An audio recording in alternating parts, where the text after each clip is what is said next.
Olá, tudo bem? Vamos conversar agora sobre o feminicídio. Estou aqui em Natal, Rio Grande do Norte, nesse paraíso, né?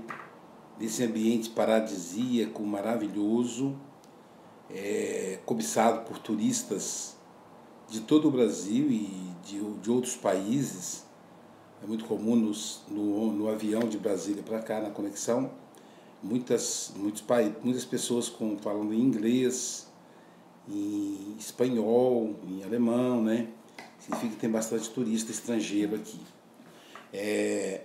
Mas o que me chamou a atenção, que eu quero dividir com vocês hoje, é a questão do feminicídio. Eu, enquanto tomava café, a televisão ligada, então passava duas reportagens. Uma de um feminicídio covarde.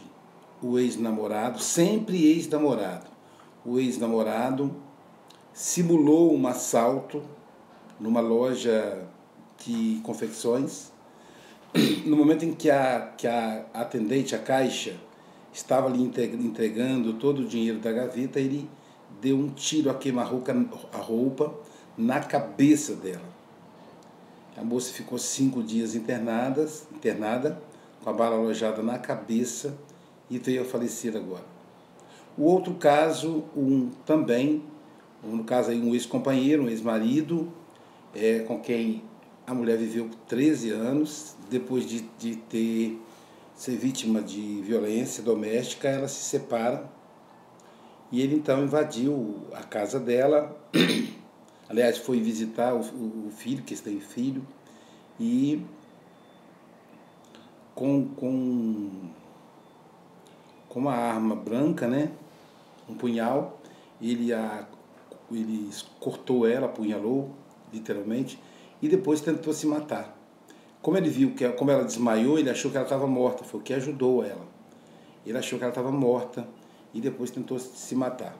Aí os vizinhos invadiram a casa e chamaram a polícia e socorreram o casal. Então, isso é muito triste, né? Sempre a violência do homem contra a mulher, e o feminicídio. Por que não homicídio ou tentativa de homicídio, sim feminicídio?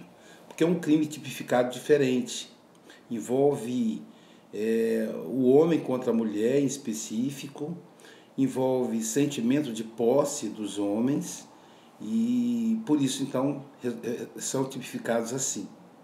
Para tentar entender por que isso acontece, envolver políticas públicas para isso, por que acontece o feminicídio? Por que hoje está em tanta evidência? Talvez tenha realmente aumentado, talvez não. Uma hipótese do feminicídio ter aumentado em quantidade é com os direitos da mulher, com o movimento feminista, com a mulher podendo ganhar o próprio dinheiro, com a mulher podendo se expressar na sexualidade. Essas pode ser a hipótese de ter aumentado. E essa violência contra a mulher, no sentido da mulher que não deveria estar naquele espaço, na cabeça dos homens, esse sentimento de posse. E esse feminicídio, se a gente avançar um pouco, nós vamos também atingir outros grupos, por exemplo, a transfobia, né, que são a violência contra o transexual, em geral homens transexuais que se tornam mulheres, né, seres no caso, né, seres humanos, que não é homem nem mulher, transexual. E por que também? Sempre por causa da mulher. O homem vê no trans uma mulher, por isso ele mata o trans. Nós somos o país que mais mata transexual no mundo. A violência, a homofobia, a violência contra o homossexual, contra o homem que, sobretudo o homem mais afeminado, que tem mais aparência de mulher, esse também sofre mais violência, também é morto, porque se associa com a mulher. É sempre essa associação com a mulher. Isso aumentou nos últimos anos, sim, por causa dos ganhos que a mulher e esses seres humanos conseguiram na modernidade. Por outro lado, o aumento talvez não seja tão grande, talvez seja porque agora é notificado. Vale lembrar que na colonização do Brasil, o senhor de engenho, ele tinha direito de vida e morte sobre a esposa e os filhos. Então não era crime matar a mulher, né? Até há pouco tempo, os advogados usavam como argumento, usando aí o Código Civil, que o homem matou a mulher porque estava em defesa da própria honra, né? Isso até 2002, para vocês terem ideia. E por que isso acontece do ponto de vista psicanalítico? Vamos tentar entender isso aí. Do ponto de vista psicanalítico, a gente vai entender o menino, né, quando nasce, e a sensação de abandono, né? Esses homens ficam presos à fase oral, em que na cabeça deles a mãe, a mulher, é uma extensão dele. E aí, no processo de castração, eles se separam da mãe. A separação começa com o cordão umbilical e mais tarde com o desmame, com a presença paterna, que vai definir essa separação, esse corte, né? No complexo de Édipo, então, esse menino passa a se apaixonar, volta a se apaixonar pela mãe, ali por volta dos 4, 5 anos, e nutre uma paixão pela mãe. E a maneira como isso vai sendo conduzido ali, na relação materna e filial, vai definir a relação do homem com o mundo. Então é muito importante que pais e mães comecem desde cedo a dialogar com as crianças, a mostrar para elas que os seres humanos são livres, são independentes, não pertencem a ninguém. Então, exatamente naquele momento que o menino se apaixona pela mãe, que a menina se apaixona pelo pai, o que o Freud vai chamar de complexo de Édipo, é também um momento do egocentrismo, né? Também um momento da sensação de posse. Então, se vocês lembram os pequenininhos, eles dizem assim, olha, esse aqui é meu, é meu. Às vezes vai visitar um amigo, e aí na casa do amigo é uma confusão, porque aí o visitante vê um brinquedinho lá e acha que aquele brinquedo é dele. Então os pais têm que estar ali negociando com ele, mostrando para ele que não é dele, que ele é visita ali, mas é um processo egocêntrico que faz parte do desenvolvimento psicológico da criança, que os pais vão conduzindo. E aí, dentro desse processo egocêntrico, nós vamos ver aí o processo de castração, né? Um processo de castração do complexo de Édipo, que no caso do menino, ele é realizado pela mãe, segundo algumas correntes freudianas, ou realizado pelo pai. O pai que termina dizendo que é a mulher dele, ou a mãe que vai determinar para evitar a rivalidade com o pai, entre o pai e o filho, demonstrando para a criança a preferência dela pelo marido. Só que em alguns casos, assim, boa parte das mulheres acabam não castrando, acabam nutrindo esse sentimento edipiano pelo filho, né? Com selinhos. Então, acaba nutrindo aí, alimentando essa relação com o filho, em que ela fala, meu tesouro, meu amor, meu maior amor. Isso vai se prolongando até a adolescência. Um dia eu estava anunciando, escutando uma rádio que a mãe dizia, eu quero ofertar essa música para a pessoa mais importante desse mundo para mim, para o homem da minha vida. E aí, ela anunciou, o Rogério, meu filho de 12 anos. Quer dizer, olha só, o homem da minha vida.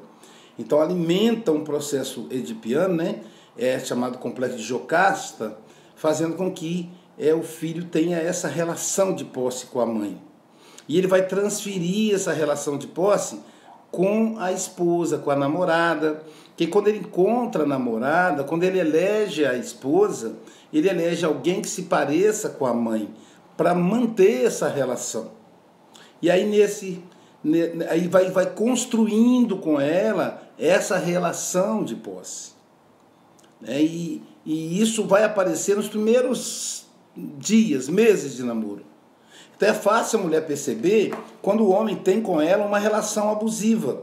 A gente chama hoje de relação abusiva. Alguns modernos aí chamam de relação tóxica, mas eu acho, enfim, relação abusiva. E a relação abusiva, ela tem sintomas. Como o homem tem uma regressão à infância, o namorado, né, tem uma regressão à infância, ou seja, ele entende que aquela mulher é a posse dele. Então ele começa, por exemplo, proibindo ela de ter amizades, pedindo a ela que ela rompa com todas as amigas que ela tem. Proíbe a amizade. Isso é por quê? Para que ela fique isolada, para que ela fique refém dele. Então o processo abusivo começa aí. Então você que é jovem, né, eu tenho 3 filhas, a mais jovem está com 18 anos, as 2 mais velhas são casadas, e eu sempre digo, você que é mulher, que é jovem, fique atenta com isso. Não permita que o seu namorado te proíba de alguma coisa. Ele não tem direito de te proibir, ele não é seu dono, entende? Ah, mas é porque ele me ama. Não, não é porque ele ama, não, porque ele tem posse sobre você. Ninguém pode proibir o outro de nada, nada. Então, cuidado quando ele proíbe você a começar a romper com as suas amigas, as amigas que ele não considera simpáticas. E aí, por quê? Porque essas amigas podem te alertar para a relação abusiva e ele sabe disso. Então, em função disso, ele não quer que você tenha amizade com elas. Em seguida, ele começa a regular a roupa que você vai usar. Não, essa saia está muito curta, esse vestido está muito colado, essa calça está mostrando muito o seu bumbum. Então, ele vai tentando ali, você vai aos poucos se tornando um objeto dele, né? Um objeto de consumo. Você vai perdendo a sua humanidade, sem perceber. Daqui a pouco ele começa a questionar até mesmo o relacionamento com a sua família, com o seu pai, com a sua mãe. Eu atendi uma paciente que o namorado quebrou o celular dela porque ela falava muito com a mãe dela. E isso ele não concordava. E aí a moça, normalmente muito romântica, ela vai entendendo isso como uma coisa bonita. Ai, que gracinha, olha como ele me ama. Não ama. Ele não ama nem a si mesmo. A imagem de amor que ele tem é comprometida. Então, muito cuidado com isso. Muito cuidado quando ele vem com essa história de que você não pode fazer isso ou fazer aquilo. E daqui a pouco, então, ele começa a te xingar, a te humilhar. Ele vai para mostrar que você é menor que ele. E cada vez mais você vai perdendo a autoestima e vai ficando submissa a essa relação abusiva. E o passo seguinte é a agressão física. Nós já passamos aí pela agressão social, agressão psicológica, agora vem a agressão física. Então o homem levantou a mão para você uma vez, não permita que seja a segunda. Porque se ele te bater uma vez, ele vai bater 2, 3, 4, 5, 10, 100, ele não vai parar. E aí, quando a mulher desperta para essa relação abusiva, que isso está fazendo mal a ela, aí o passo seguinte é ela terminar o relacionamento. Ele não aceita, porque ela é posse dele. E aí a fala do agressor aqui em Natal é que ele falava para a esposa, esse que tentou matar a ex-esposa: se você não for minha, você não será de ninguém. Tá? Percebe a fala de posse dele? Se você não for minha, você não será de ninguém. Então ele já se considera dono dela. Então quando você entra numa relação abusiva e vai permitindo cada degrau dessa relação, quando você tenta romper, e aí você corre o risco. Então é realmente uma relação muito perigosa. Então nos primeiros sinais você tem que se afastar. Porque quanto mais ele se liga a você, mais perigoso ele se torna. E se você tiver que romper com ele, você precisa se resguardar, né? Numa delegacia de polícia, fazer uma denúncia, né? Lá no Espírito Santo tem um botão do pânico. Embora medida protetiva, embora tudo isso não consegue de verdade proteger a mulher contra esse homem agressor, esse homem que tem com ela uma relação abusiva. Mas para mim, o cúmulo do processo é quando o rapaz, porque essa moça já tinha medida protetiva, é quando o rapaz, com capacete de motociclista, ele vai lá e mata a namorada, simulando um assalto. Olha só a mente doente. Simulando um assalto, ele atira a queima-roupa na cabeça da namorada, que ficou 5 dias internada e faleceu ontem. Então, percebe como é complicado o processo? Então, o ideal mesmo é logo no começo. É logo no começo. E isso é muito comum. Muitas vezes o homem que tem essa relação abusiva, ele não sabe disso. Ele também precisa de ajuda. É claro que depois que ele se torna criminoso, ele precisa de cadeia. Mas antes, naqueles passos iniciais, ele precisa de ajuda. Não é você ajudar. Não é você, mulher, se achar dona, é mãe dele, que aí a relação, tá vendo? Volta a Jocasta lá, e aí é lá que foi construído o processo. É você terminar com ele e dizer por que você está terminando e sugerir que ele busque ajuda. Pronto. Porque muitas vezes a mulher fala, eu vou pedir que ele procure um psicólogo, um psicanalista, porque ele não sabe que ele é abusador. Não, não é isso não. A ideia aí é você encerrar realmente o relacionamento, se você preza a sua vida. Bom, espero ter contribuído aí. Um abraço para o Romildo Santos Torres, por estar conosco. Tá bom? Aqui é Aloísio Silva, da SBP, Sociedade Brasileira de Psicanálise. Aqui ontem nós participamos aqui, fizemos o Café Cultural, aqui em Natal, no Rio Grande do Norte, no Leã, onde nós abordamos 3 assuntos no Café Cultural: ansiedade, síndrome de pânico e neurose de angústia. Tá? Então agora estamos retornando para o nosso Espírito Santo. Daqui a pouco eu tenho que fazer aí já o transporte para o aeroporto de Natal, Rio Grande do Norte. Tenha então, Romildo e todos os que vão assistir aí, um ótimo dia. Um abraço.